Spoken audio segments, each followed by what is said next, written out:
मेरठ में सौरभ हत्याकांड को लेकर के अब एक बड़ा अपडेट सामने आया है। आज पुलिस ने दोनों आरोपी यानी उसकी पत्नी मुस्कान उर्फ सुभी और उसके प्रेमी साहिल शर्मा को कोर्ट में पेश किया। कोर्ट में पेशी के दौरान उन्हें रिमांड पर भेज दिया गया और अब वो जेल जाएंगे। लेकिन इससे पहले बीच में ही कोर्ट से निकलते ही साहिल और मुस्कान वकीलों के बीच में फंस गए। मेरठ के वकीलों ने दोनों को जमकर पीटा। हालत यह हो गई कि साहिल के कपड़े फट गए और साहिल बुरी तरह से चोटिल हो गया। वकीलों ने जब पुलिस उन्हें लेकर के कोर्ट कंपाउंड से बाहर निकलने का प्रयास कर रही थी और जेल पहुंचाने के लिए जा रही थी, तभी सैकड़ों की संख्या में वकीलों ने घेर लिया और इस सनसनीखेज वारदात को अंजाम देने वाले दोनों के ऊपर थप्पड़ बरसने लगे। यहां तक कि गाड़ी में बैठने के बीच में भी साहिल को जमकर पीटा गया।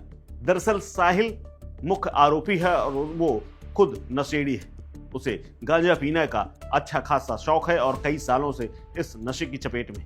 इसीलिए उसने अपनी पड़ोस में रहने वाली अपनी दोस्त की पत्नी मुस्कान को भी गांजा पीना सिखा दिया।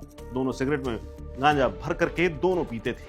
हालांकि इसीलिए कहा जा रहा है कि दोनों बाकायदा सौरभ को मार करके कसौली गए थे और कसौली और शिमला में भी घूम करके उन्होंने नशेबाजी की थी और इसी दौरान उसका वजन करीब 10 किलो घट गया था। हालांकि इस हत्याकांड के बाद एक और खुलासा ये हुआ है कि यही आरोपी साहिल सौरभ के सिर को एक बैग में अपने डाल करके चक्कर लगाता रहा और काफी दूर तक घूमता रहा। बाद में लौट करके आया था और उसके बाद ड्रम में दफना दिया था। लेकिन जब आज उनकी पेशी हुई, जब पुलिस ने उन्हें कोर्ट में पेश किया और कोर्ट रूम से बाहर निकलते ही जब वकीलों ने घेर लिया तो साहिल के कपड़े तक फट गए। वकीलों की मारपीट से इतना वो घायल हुआ कि उसके कपड़े फट गए और अर्धनग्न अवस्था में उसको जेल पहुंचाया गया है।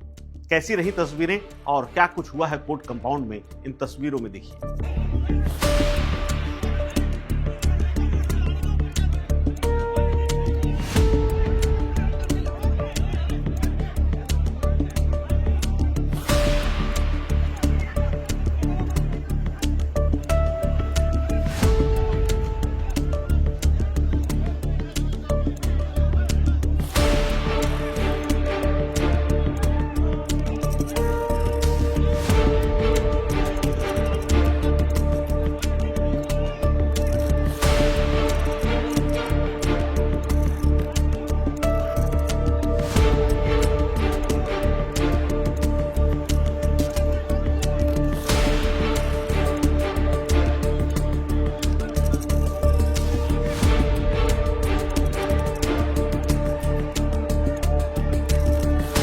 इस खबर में फिलहाल इतना ही। अपडेट्स के लिए बने रहिए वन इंडिया हिंदी के साथ। नमस्कार।